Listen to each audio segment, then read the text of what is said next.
BC ప్రజా సంఘం ఓసీటీలోని కార్యాలయంలో తెలంగాణ బీసీ ప్రజా సంఘం రాష్ట్ర అధ్యక్షుడు నాయిని భరత్ చలో ఢిల్లీ పోస్టర్ ఆవిష్కరించారు. ఈ సందర్భంగా నాయిని భరత్ మాట్లాడుతూ ఆగస్టు 6, 7 తేదీలలో ఢిల్లీ జంతర్ మంతర్ లో దీక్ష విజయవంతం చేయడానికి పిలుపునిచ్చారు. కొందరు దొంగ బీసీ నాయకుల వల్ల బీసీలకు అన్యాయం జరుగుతుందన్నారు. రాష్ట్ర ప్రభుత్వం కులగణన చేయాల్సి ఉందని తెలిపారు. 5 ప్రధాన డిమాండ్లలో ఢిల్లీలో దీక్ష చేయబోతున్నామని, కేంద్రంలో బీసీ మంత్రిత్వ శాఖ ఏర్పాటు చేయాలని అన్నారు. బీసీ విద్యార్థులకు 100% ఫీజులు రియంబర్స్మెంట్ అందజేయాలని, చట్టసభలలో బీసీల వాటా సాధన కోసం జాతీయ స్థాయిలో ఓబీసీ సబ్ ప్లాన్ సాధన చేయాలని, మా డిమాండ్లను పరిష్కరించాలని, లేని ఎడల ఆందోళన చేపడతామని డిమాండ్. ఓబీసీ మహిళలకు సబ్ కోట సాధన కావాలి. ఇలా మహిళా బిల్లు పెట్టిళ్ళు మళ్ళా అగ్రవర్ణాలే దీన్ని ఆధిపత్యం చెలాయిస్తారు. ఇలా మళ్ళీ బీసీ మహిళను అణగదొక్కుతున్నారు. మళ్ళీ వాళ్ళు రాజకీయంగా అన్ని రకాల వెనుకబడిపోతారు. కాబట్టి ఇది ప్రధాన డిమాండు. కేంద్ర ప్రభుత్వ కేబినెట్లో బీసీ మంత్రిత్వ శాఖ కావాలి. 100 శాఖలే ఉన్నాయి. సెంట్రల్ గవర్నమెంట్లో శాఖలు పెట్టిళ్ళు. 60% పై చేరుకున్నటువంటి బీసీలకు మంత్రి పదవి లేదు. కాబట్టి ఒకసారి దృష్టి సాధించి కేంద్ర ప్రభుత్వంలో కేబినెట్లో బీసీ మంత్రిత్వ శాఖ కావాలని చెప్పి మా ప్రధాన డిమాండ్ కూడా. ఇలా బీసీ ఉద్యోగుల్లో ప్రమోషన్లు, రిజర్వేషన్లు కావాలి.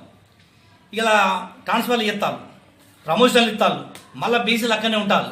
మళ్ళీ అగ్రవర్ణ నాయకులు, లీడర్లు కాబట్టిగా, మంత్రులు కాబట్టిగా మళ్ళీ వాళ్ళ రిలేషన్లో, వాళ్ళ ఇంటి పక్కనో, వాళ్ళ చుట్టాలనో వాళ్ళని చేస్తూ ఉన్నారు. అంటే ఒక వాచ్మెన్ పనిచేసేవాడు వాచ్మెన్ లెక్కనే ఉంటాడు. అంటే ఇలా అన్ని రకాల కళలు ఉండి, నైపుణ్యం ఉండి కూడా కండక్టర్ కనే ఉంటాడు. ప్రై ప్రమోషన్లకు పోలేకపోతున్నారు. కాబట్టి బీసీ ఉద్యోగులలో కూడా ప్రమోషన్లు ఇవ్వాలని చెప్పి సందర్భంగా తెలియజేస్తా ఉన్నాం. ఇలా అదేవిధంగా బీసీ విద్యార్థులకు 100% ఫీజు రియంబర్స్మెంట్స్ కావాలని మీ ఎన్నో నుంచి కోరుదాము. ఇవాళ తెలంగాణ రావడానికి విద్యార్థుల పాత్ర మరవలేనిది. తెలంగాణ ఏర్పాటులో ఎంతోమంది బలిదానాలు విద్యార్థులు చేసుకున్నారు. మళ్ళీ ఇంకోటి కూడా ఈ తెలంగాణలో కూడా చెప్తా ఉన్నాం. కాంగ్రెస్ ప్రభుత్వంని ఏరుకోరి తెచ్చుకున్న దాంట్లో ఇలా విద్యార్థుల పాత్ర చాలా కీలకము. కాబట్టి విద్యార్థుల పక్షాన ఉండాలి. అదేవిధంగా ఈ ప్రధానమైన డిమాండ్లతోని మేము ఢిల్లీ వేదిక మీద చేసే ఉద్యమానికి అందరూ కూడా సహకారం ఉన్నది. మాకు ఇప్పటికి కూడా వివిధ కుల సంఘాల నుంచి మద్దతు లభించింది. మాకు మద్దతు తెలిపినటువంటి వివిధ కుల సంఘ నాయకులకు, వివిధ నాయకులందరికీ కూడా పేరు పైన ధన్యవాదాలు తెలియజేసుకుంటూ సెలవు తీసుకుంటున్నాం. ప్రజా సంఘం ముఖ్య కార్యకర్తల సమావేశం నిర్వహిస్తూ ఉన్నాము.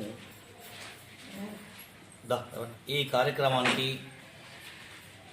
చేసినటువంటి మీడియా మిత్రులందరికీ కూడా, అదేవిధంగా తెలంగాణ బీసీ ప్రజా సంఘం మా రాష్ట్ర స్థాయి నాయకులకు, జిల్లా స్థాయి నాయకులకు అందరికీ కూడా పేరు పేరున నమస్కారం తెలియజేస్తూ, వాళ్ళ ప్రధానంగా ఈ కార్యకర్తల సమావేశానికి మరియు మీడియా సమావేశం ఏర్పాటు చేయడానికి ముఖ్య ఉద్దేశం, ఈ దేశంలో, రాష్ట్రంలో బీసీలు పడుతున్నటువంటి బాధలు, బీసీలకు ఉన్నటువంటి సమస్యలు మీకు తెలియంది కాదు.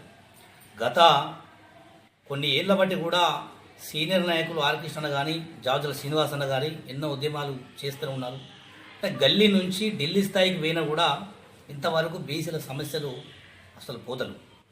అంటే ఇలా ఇక్కడ ఏం జరుగుతుందంటే, కనీసానికి మేము ఎంతున్నామో మాకు అంతే ఇల్లంటే కూడా కేంద్ర ప్రభుత్వ, రాష్ట్ర ప్రభుత్వాలకు నిమ్మకు నీరెత్తినట్టు అసలు బీసీలను అణగదొక్కడానికి ప్రయత్నం చేస్తూ ఉన్నారు. అది రాజకీయ పోస్టులు ఇస్తా అంటే అగ్రవర్ణాలు ఎక్కువ పెద్దపీట ఉన్నది. ఖాళీల సీట్ల విషయంలో అగ్రవర్ణ పిల్లలకే చెందుతాయి. అంటే ఇలా ఎస్సీ, ఎస్టీ, బీసీ, మైనార్టీలు, బడుగు బలహీన వర్గాలకు చెందినటువంటి విద్యార్థులు కానీ, లేకుంటే రాజకీయ నాయకులు కానీ అని చెప్పి ఈ సందర్భంగా ఒక్కసారి గుర్తు చేస్తూ ఉన్నాం. ఇలా అదేవిధంగా ఇవాళ విద్యార్థులు ఇలా మొన్న చెప్పినాం మేము మీడియా సమావేశంలో, ఇలా పేద పిల్లలు చదువుకోలేక వాళ్ళ అవ్వేలు రెక్కార్డు డొక్కాలని పరిస్థితి. అసలు బతకడమే ఇబ్బంది ఉన్నది విద్యార్థుల కంటే ఇక వాళ్ళకి రియంబర్స్మెంట్స్ ఆపుతారు. అంటే దయచేసి పేద విద్యార్థుల పక్షాన ప్రభుత్వాలు ఉండి మరి వారికి వెంటనే స్కాలర్షిప్లు కానీ, ఫీజు రియంబర్స్మెంట్స్ అందేలా ప్రభుత్వం చర్యలు తీసుకొని మరి విద్యార్థుల పక్షాన ఉండాలి. ఇలా ప్రధానంగా చివరిగా ముఖ్యంగా దయచేసి రాష్ట్ర ప్రభుత్వంలో కులగణన చేసి మాట నిలుపుకోవాలి కాంగ్రెస్ ప్రభుత్వం. అదేవిధంగా మేము ప్రధానంగా ఒక 5 డిమాండ్ల మీద మేము ఢిల్లీ పోతా ఉన్నాము. తెలంగాణ బీసీ ప్రజా సంఘం తరఫున ఈరోజు ఢిల్లీ వేదికగా మహిళా బిల్లు పెట్టి ఇలా రిజర్వేషన్ల మహిళలు అట్లా పాత్ర ముచ్చలేదు ఊసేలేదు అట్లే. మళ్ళీ దీంట్లో ఏం జరుగుతుంది, మహిళలు కనీసానికి వీళ్ళకి వచ్చేవాడలాగా మళ్ళీ అగ్రవర్ణాలైనటువంటి వాళ్ళ భార్యలు మళ్ళీ దానికి ఆధిపత్యం చెల్లేస్తున్నారు. మళ్ళీ కూడా బీసీ మహిళలు నష్టపోతూ ఉన్నారు. చట్టసభలో కూడా బీసీ రిజర్వేషన్లు ఇవ్వండి,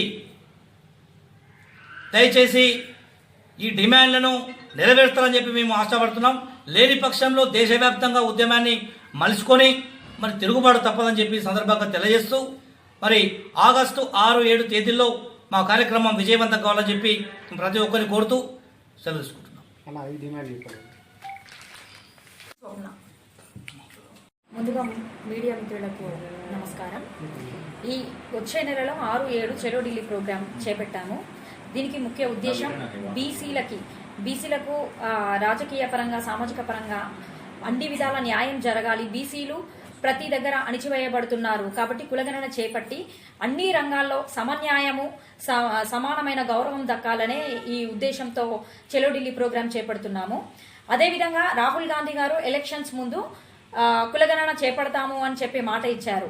ఆ మాటకు అనుగుణంగా ఈ రోజు సీఎం రేవంత్ రెడ్డి గారు కావచ్చు, డిప్యూటీ సీఎం బట్టి విక్రమార్క కావచ్చు, పొంగులేటి శ్రీనివాస్ రెడ్డి గారు కావచ్చు, రాష్ట్రంలో కాంగ్రెస్ ప్రభుత్వం అమల్లోకి రాగానే కులగణన చేపడతాము అని వాళ్ళ హామీ ఇవ్వడం జరిగింది. దాని పట్ల హర్షణీయం వ్యక్తం చేస్తున్నాము. అలాగే దేశ జనాభాలో మొత్తం 60 కోట్ల మంది బీసీలు ఉంటే కేవలము అంటే బడ్జెట్లో 42,000 కోట్లు ప్రవేశపెడితే దాంట్లో 20,000 కోట్లు మాత్రమే బీసీలకు వాళ్ళు ఖర్చు పెడుతున్నారు.